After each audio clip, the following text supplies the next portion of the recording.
किसान भाइयों नमस्कार। मैं आज के दिन आप लोगों को थनैला, जिसको अंग्रेजी में मैस्टाइटिस कहते हैं, इसके बारे में पूर्ण जानकारी दे रहा हूँ। थनैला या तो अधिकांश थनैला बैक्टीरिया से उत्पन्न होता है। बैक्टीरिया का नाम भी है स्ट्रेप्टोकोकस, स्टेफाइलोकोकस। थनैला वायरस से भी उत्पन्न होता है। थनैला फंगस से भी उत्पन्न होता है। अगर चोट लग गया थन में, घाव हो गया, ट्रॉमा, उससे भी होता है।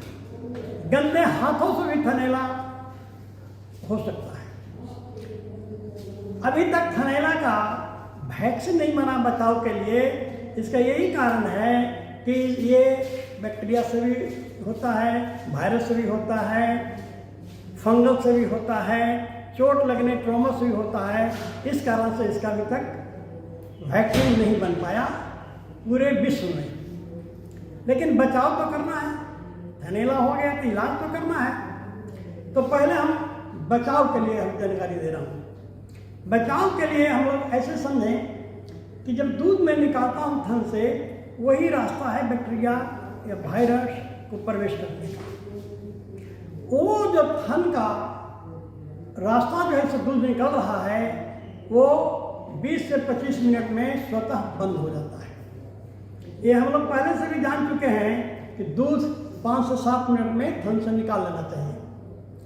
अगर उसको हम चारा दे देते हैं दूध दूसरे समय, तो खाने लगेगी, तो और भी 20-25 आधा घंटा तक वो खड़ी रहेगी। जब पशु खड़ी रहेगी तो उसका स्वतः छिमनी का जो रास्ता है दूध आने का, वो स्वतः बंद हो जाएगा। जब बंद हो जाएगा तो उसमें कोई बैक्टीरिया, वायरस प्रवेश नहीं हो सकता है और नहीं करेगा। एक बचाव हो गया, इसमें कोई खर्च भी नहीं है। दूसरा है कि एंटीसेप्टिक सॉल्यूशन से कीट को डुबोते हैं। 1% लाल पोटाश का घोल बना लीजिए और उसी में छिमी को, कीट को डुबाइए, तो उसे एंटीसेप्टिक हो जाएगा। उससे भी बचाव होगा। एक आता है इंडियन इम्यूनोलॉजिकल्स लिमिटेड के द्वारा वो साफ किट बनाया है, उसके सोल्यूशन में भी डुबाया जाता है। तो ये डुबाने का काम सुबह शाम करना पड़ेगा दूहने के बाद। और मैं ये कह रहा हूँ कि सुबह शाम दूहते समय चारा दे देते हैं, जानवर खड़ी रहेगी आधा घंटा 35 मिनट, तो स्वतः बंद हो जाएगा।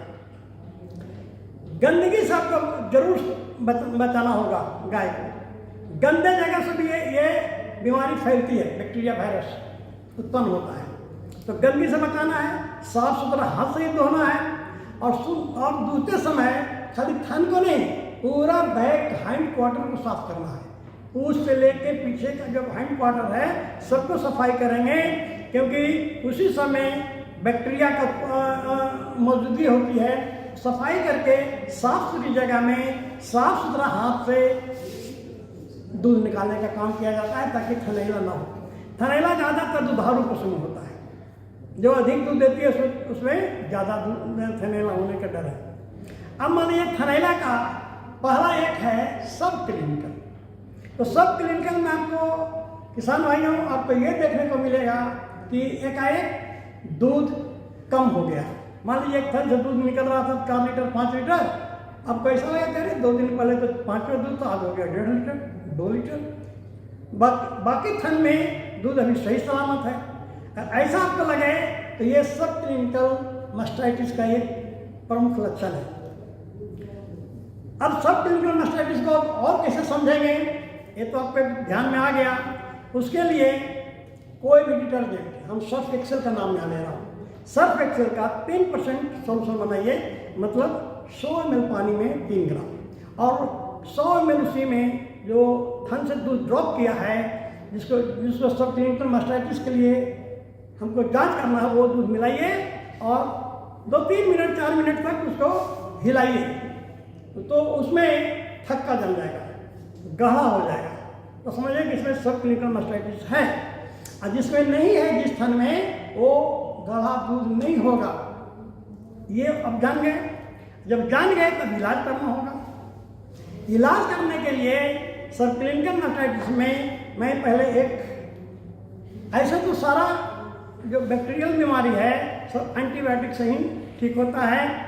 एंटीबायोटिक का नाम है आपको एम्पिसिलिन, क्लोक्सासिलिन, जेंटामाइसिन, इन्फ्लोक्लोक्सासिन, एमिकासिन, ये सारे एंटीबायोटिक्स हैं, लेकिन ये कहाँ पता कि कौन सा एंटीबायोटिक्स में ज़्यादा कारगर होगा, उसके लिए तो दूध को कल्चर टेस्ट कराना होता है, ठीक है।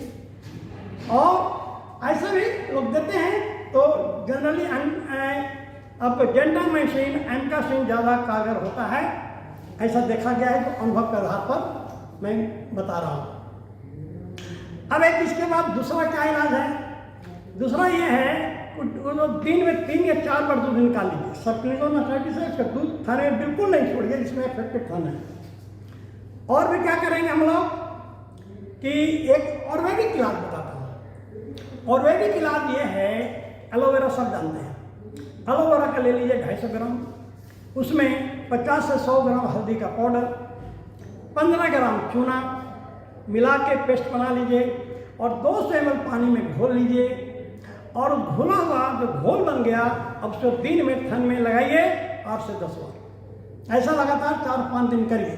इसको सरसों का तेल में भी बना सकते हैं पेस्ट, लेकिन महंगा होगा, आप पानी का यूज करिए। अंतिम में आप सरसों का तेल का यूज करेंगे लास्ट में, इस तरह से आपका थनैला ठीक हो जाएगा, है ना। अब रहा कि होम्योपैथिक भी इसका इलाज है। होम्योपैथिक में इलाज है फाइटोलाइका। फाइटोलाइका का देने का ये है कि पहले 200 पावर का फाइटोलाइका 10 ड्रॉप डेली देंगे 1 महीने तक। उसके बाद 1000 पावर का फाइटोलाइका सप्ताह में 2 बार देंगे 1 महीने तक। उसके बाद 10,000 पावर का फाइटोलाइका सप्ताह में 1 बार देंगे 1 से 2 महीने तक। आपका क्रोनिक थनैला भी इससे ठीक होता है या बहुत लाभ मिलेगा। इस तरह से हम लोग अंग्रेजी दवा भी समझ गए और वैदिक भी समझ गए और होम्योपैथी भी, ये सभी के सभी कारगर हैं।